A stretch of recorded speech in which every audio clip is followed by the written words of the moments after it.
morning, everybody. Welcome to This Week in XR podcast. I'm your co-host, Charlie Fink, tech columnist for Forbes.com, with my friend, Ted Schilowitz, Futurist at Paramount Picture. And this week, our special guest host and dear friend, Joanna Popper. She is the global head of VR go-to-market for HP, which introduced its new G2 headset, which is I think maybe one of the hot gifts of the Christmas season, as it is a genuine high definition VR, high resolution VR headset that is affordable for prosumers and anyone with a gaming PC. So it's a great deal and an even better deal than you're here with us, Joanna. So thank you. Welcome. Excited to be here with you all. Good to see you both. As I told you, this is really Ted and I's Friday, the call we would have had Friday morning to talk about the week's news anyway, recorded. And just so it's not two old Jewish guys talking about tech news, we make sure to bring in a friend to mix it up. Otherwise, too much talking to ourselves. Well, so now everyone gets to have the inner point of view of what your coffee clutches are about, right? Exactly. So, you know, we take what the week gives us in terms of what we're going to talk about, although, you know, as we got prepped here, a lot of cool things came up. First, the Unity IPO. I mean, they're worth $25 billion now. You know, this means that Epic, which does not have any plans to go public as far as I know, is probably worth in excess of 40 or 50 billion dollars, which would, you know, make it one of the most valuable companies in the country. And then along those lines, we got Microsoft buying Zenimax, I guess the makers of Bethesda, they own Bethesda software. And Bethesda makes some of the world's most popular video games. And of course, video games have been booming during the pandemic. I guess this is a move, Ted, to strengthen up Xbox and perhaps offer it, give it some exclusivity over high demand titles. Yeah, I think so. I think what's sort of palatable to me, and I know you as well, and I'm sure Joanna as well, is that the stakes for what we broadly refer to as simulation behavior and simulation activity are increasing exponentially. And the value of these companies in the very high billions now, and a deal between Zenimax, arguably a historically important and very large game developer, going as a sale close to $8 billion, right? These are not small numbers for companies that a generation ago wouldn't have no concept that what they were doing would be worth billions of dollars, right? And it sort of sets the stage for an understanding that certainly the three of us have, and I imagine a lot of people that are watching this podcast have, that we have moved fully into the simulation world, right? We're doing it right now. We could have chosen to do this in person in different times and gather together with a camera and do this in person, but because of, number one, convenience, because we're all in different places, and this acceleration layer of the pandemic that has essentially been a forcing behavior on everything related to simulation, a company like Zoom, where in April had a valuation that was in the like 45 billion, which made it larger than all the seven airlines, the largest seven airlines in the world combined, right? So one is doing simulation behavior and one is trying to hold to the old school of real behavior, moving stuff around. Flash forward today to September, Zoom now has a valuation close to 130 billion, which makes it bigger than IBM and bigger than AMD. And it's a video chat client, right? So take these pieces and parts of the Unity IPO, which is blowing up. And, you know, I think there were a lot of people that said, we should buy some stock in Unity. And you're like, yeah, but do you really know, are they ever going to make any money? It's like, doesn't matter. Simulation behavior is the froth of the day, and people from the investment cycle world are going to make money on this. And lo and behold, they're making money on this. So it's a super interesting time to be us, for sure. So super interesting. We still have the TikTok drama unfolding in real time. I have a question first. Did you guys buy Unity stock? I did. I did not. I don't. I did. Stock.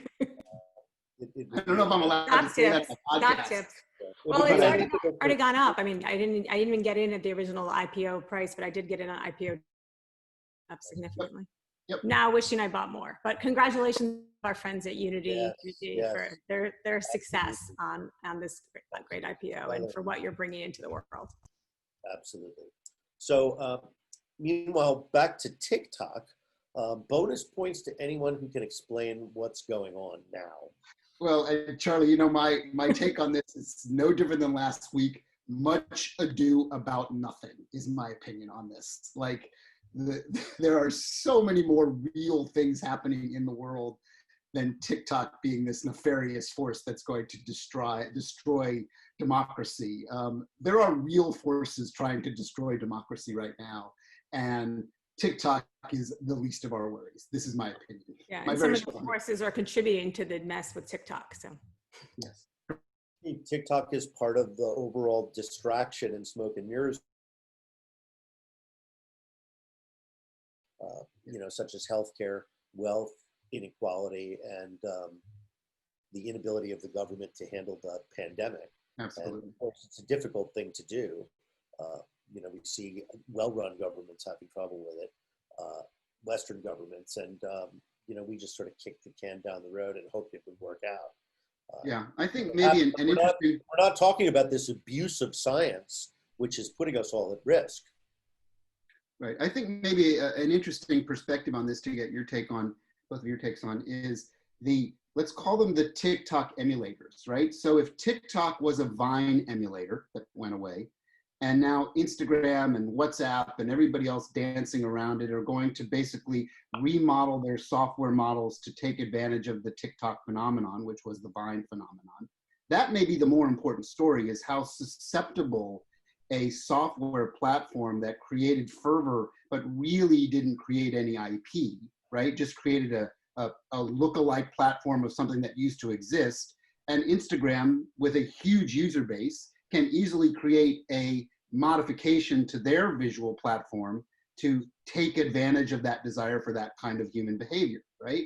So to me, that's maybe the most interesting part of the story, is how susceptible these companies are when they build something on effectively nothing, right? Like, they don't really own anything. if you think about it, I think what we consider stories, that I think that concept was originally invented by Snap as a concept, and then copied very well by Instagram, and LinkedIn actually just rolled them stories out this week. So we see, where there's success, obviously other companies jump in and emulate.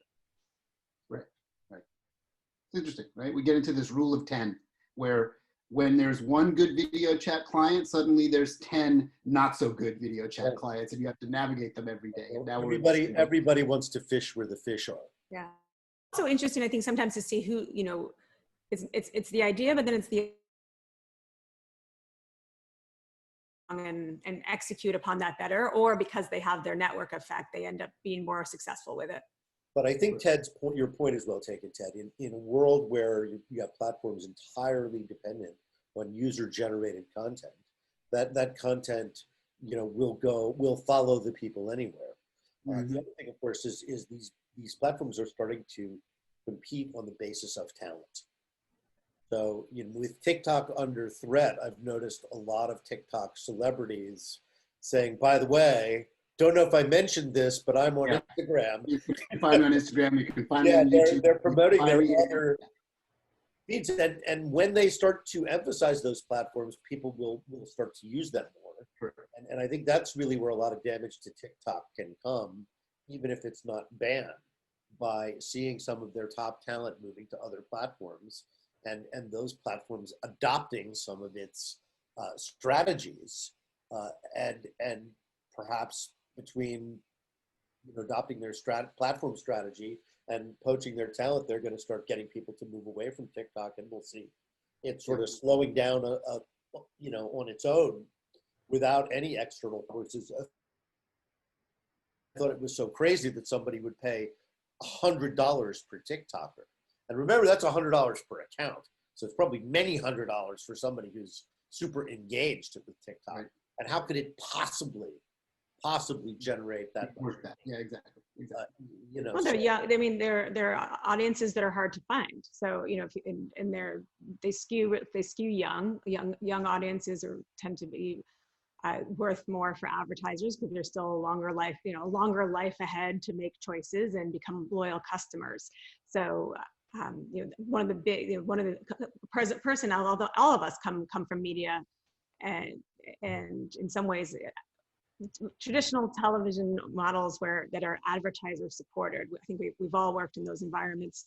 Ted still does in more of a sense than Charlie and I do these days. But you know, finding audiences that are really hard to find is incredibly valuable for advertisers. So that part to me makes sense.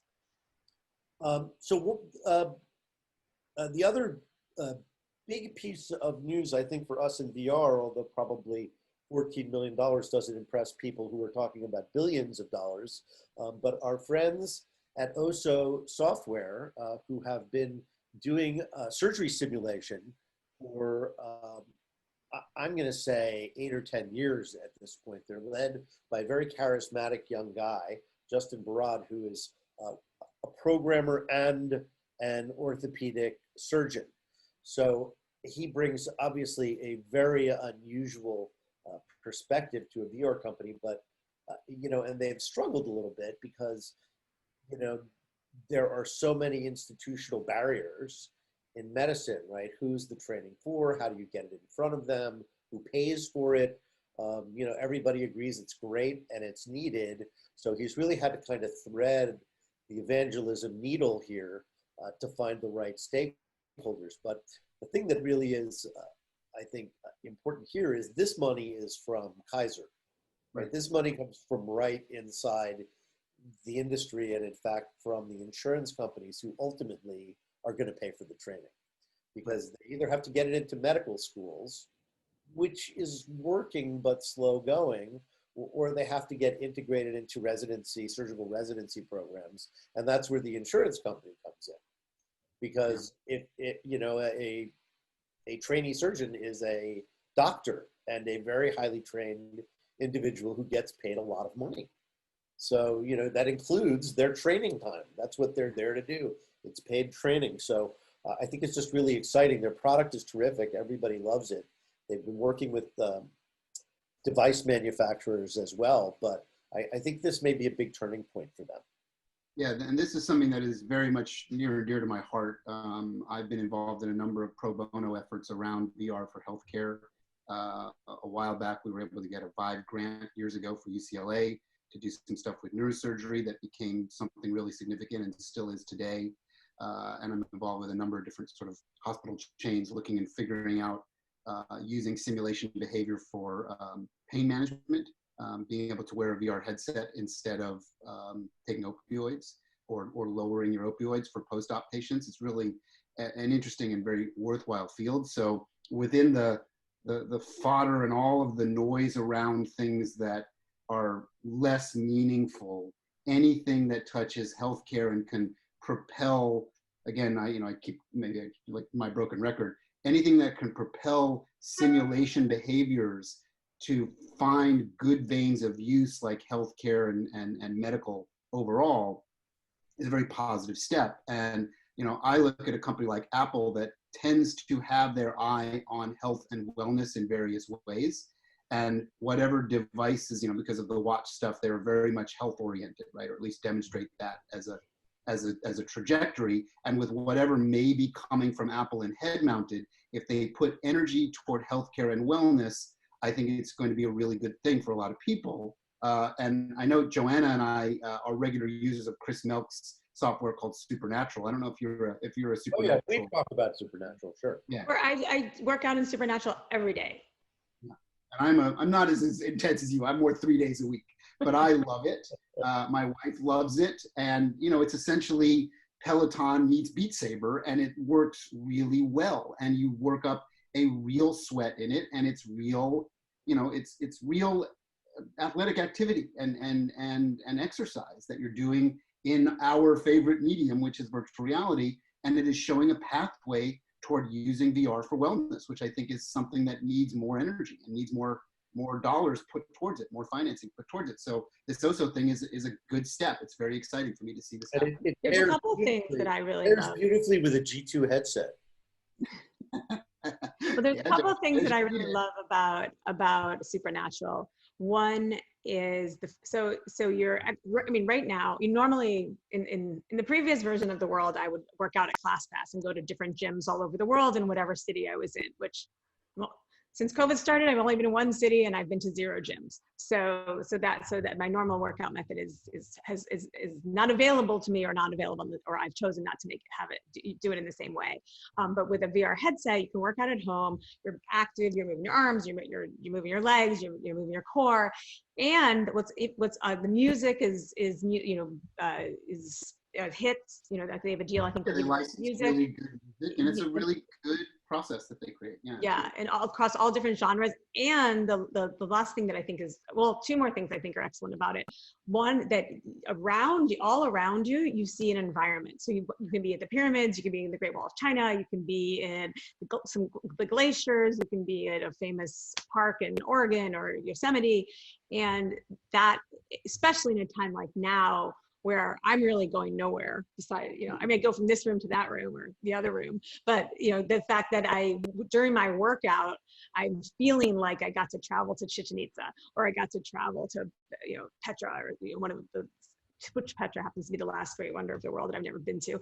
So I love that. You just have, you're working out, you're having fun. And then it's different than some of the other games that were made popular where people ended up losing, having health benefits, but they were designed to be a game. This one is actually designed to be an exercise. So you have instructors, you have a set period of time. So I love that. And there's a leaderboard, so you get to see. I'm very happy that Chris's, I called it at the time, Hail Mary pass to save the company was actually caught in the end zone with 2 seconds on the clock. So yeah, I also wanted to talk about the farm on something that really worked great. So, as an entrepreneur story, the story of Within is a great story about a guy who had tremendous resilience and perseverance and continued to innovate, even when some of his bets were incorrect. He kept believing and he kept seeing. So, that's good on them.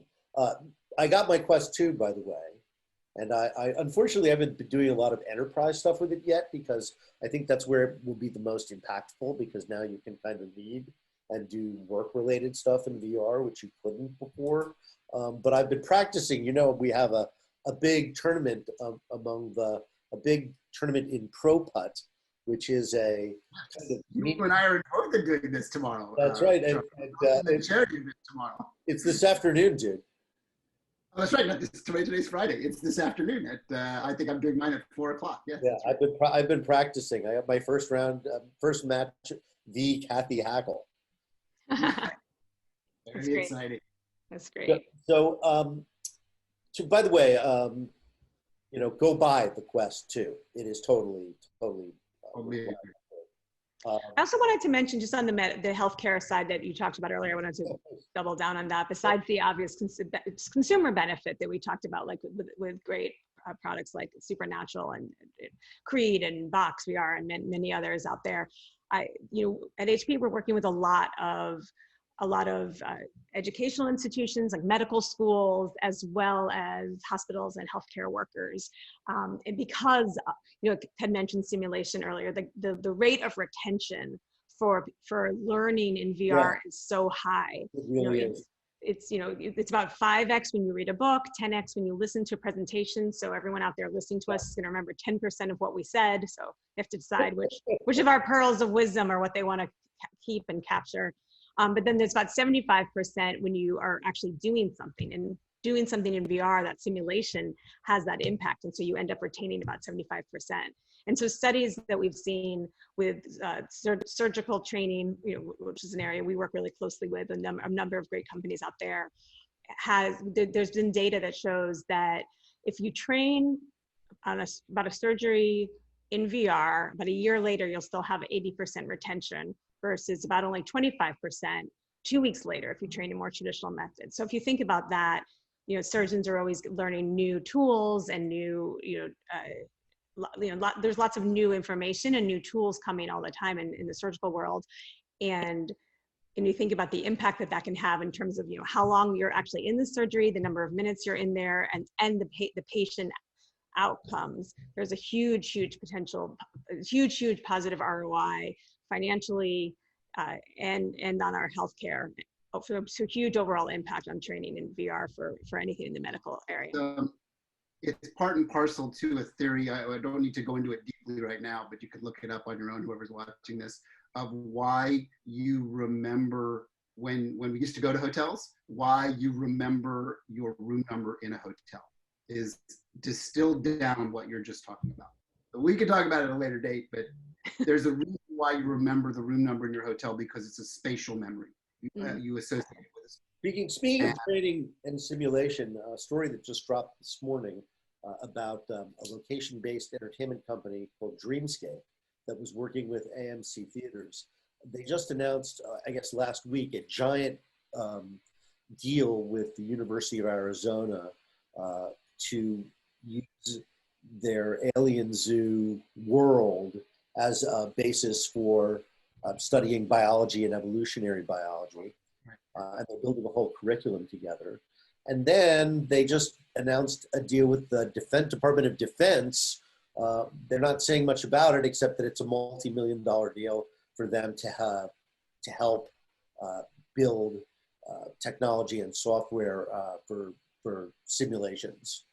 So that's as much as we know, but I think it's a very interesting pivot. Of course, management says it's not a pivot. They've been doing this since the beginning. It just hasn't been the most visible part of their business. But I think it's another example, right? We saw Spaces pivot and got acquired by Apple, perhaps, as a result.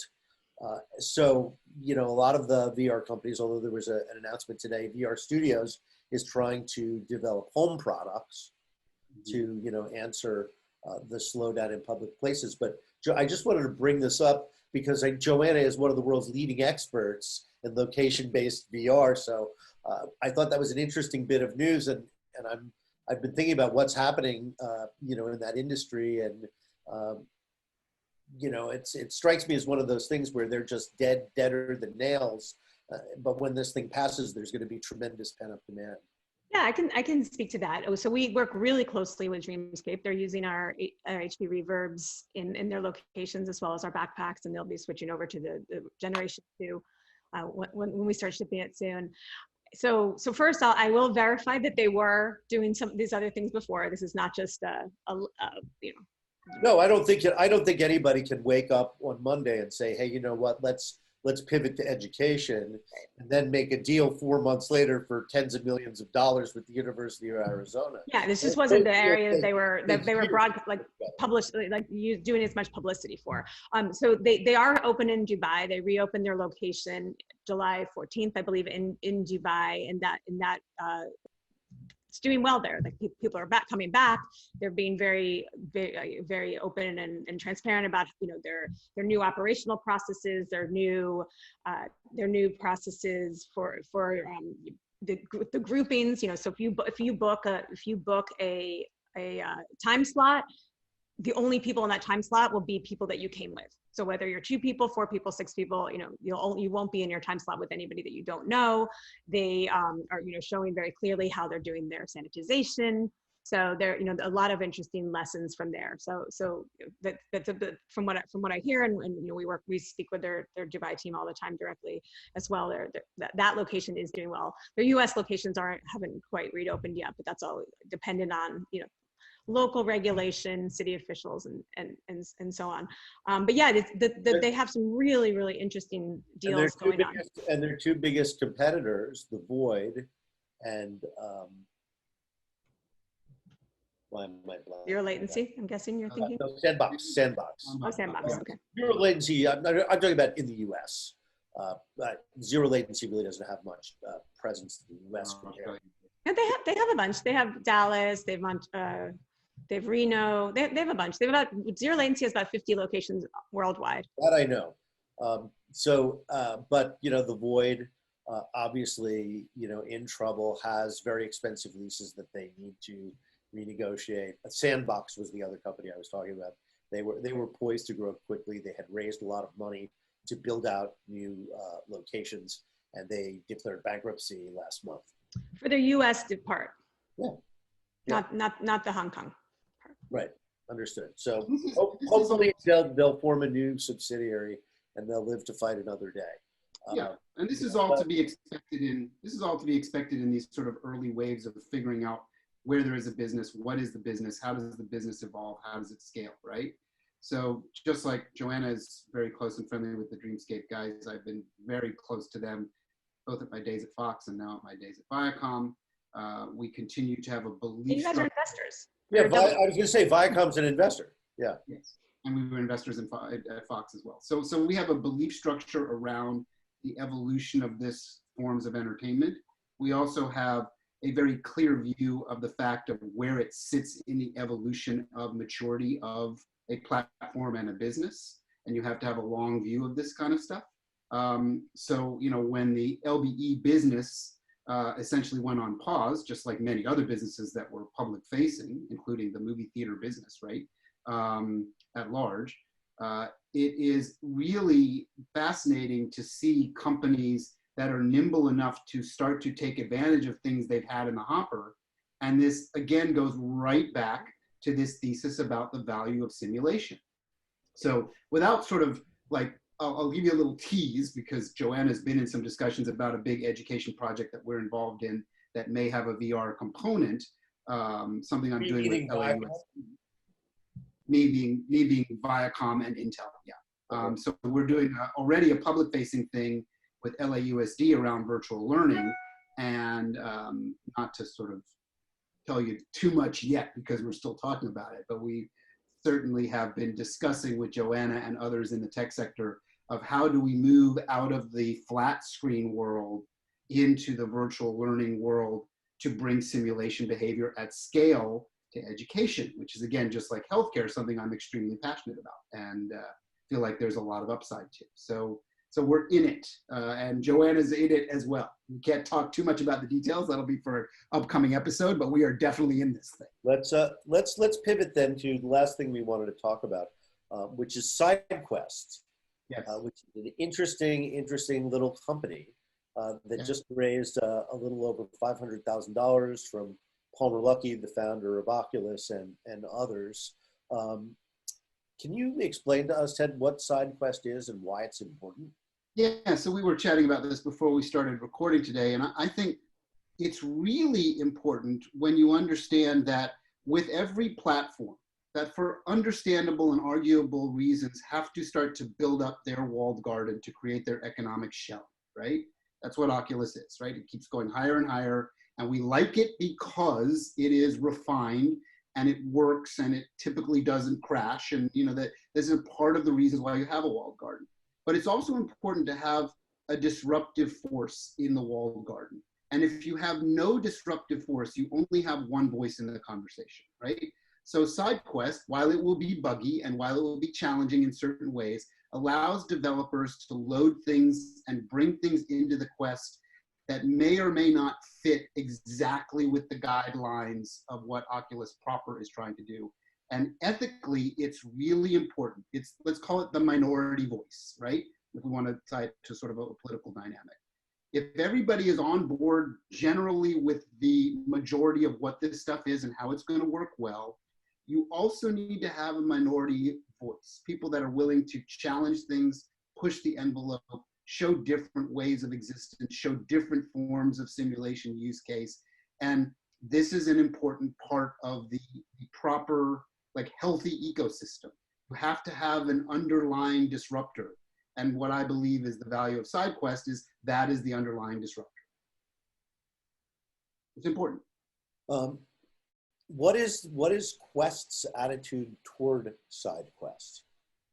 You know, I think certainly in the Palmer and Brendan days, and now even in the sort of more corporatized VR version of what Facebook is right now, they have a generally okay, like, let it happen, don't stop it from happening, but don't promote it overtly, right? It kind of lives where it should live.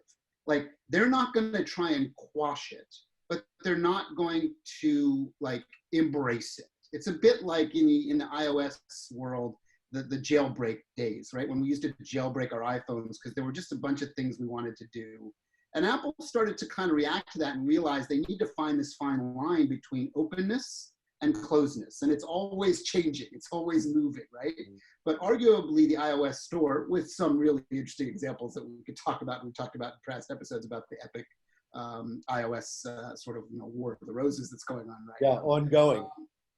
Ongoing. But iOS has been more and more open and more accepting because they don't really want people to have to jailbreak to get that level of flexibility. Android has been more sort of jailbreak-ish by its nature, right? It's more buggy, it's more challenging, but it's more open. And a lot of developers prefer to work in Android because it's just less of a walled garden. So it's a philosophical thing. Yeah, I mean, if you think about it in this case, you could say Sidequest is that, or you could look at, everything around OpenXR as that, which is pretty much nearly every other company is part of, or I mean, Facebook maybe as well, but not with their hardware. I'm not sure if they're part of probably not, I would guess, but most of the other companies are doing OpenXR as a way to create that open ecosystem. So we're coming up on the end of our half hour, Joanna, but it's been great chatting with you, and really, really fantastic to see you. I miss seeing everybody. I know. It's actually getting kind of worse for me. I think I kept myself really busy for a while, but after 7 months of this, you start to get cabin fever, whoever you are and wherever you are. And the thing I miss most is not places, but it's people. Yeah. So this is a good connection point for us. It's not quite the same as being there in person and sharing a coffee or a beer, but it's a good suitable simulation replacement. Charlie, we should probably do another one in VR. We did a few of these in VR using the spatial software, and we really enjoyed it. There were some challenges with some of the latency and the ease of communication, but visually it's really interesting because you do feel more connected. You feel more like that person. Yeah, I did a fun podcast in VR chat the other day. Yeah, it's fun. Where they taped us in VR chat. It was really fun. And then the Venice Film Festival, also a lot of the social activities, including the award show, actually took place in VR chat, which was also really great.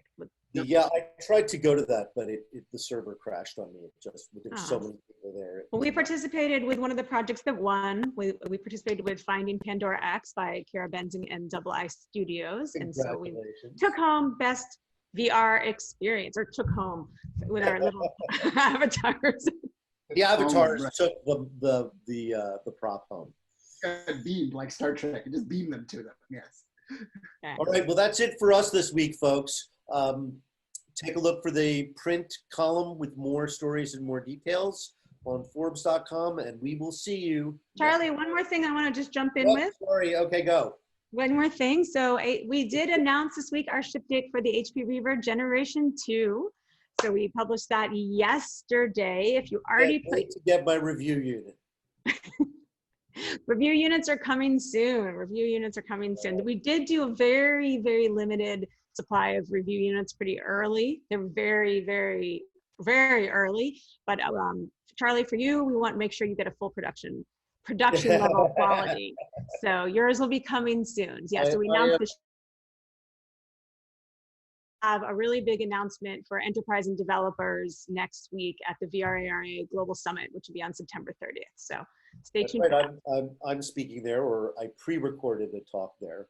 So, the great thing about VRARA Global Summit, which took place at the end of May, or maybe it was the first week of June, was, I've always liked that conference because it is so kind of grassroots, and people from, all over the world, and not always big companies, but just, individuals who are seeking, a community. And it was one of those conferences where, it's expensive to attend any of these conferences.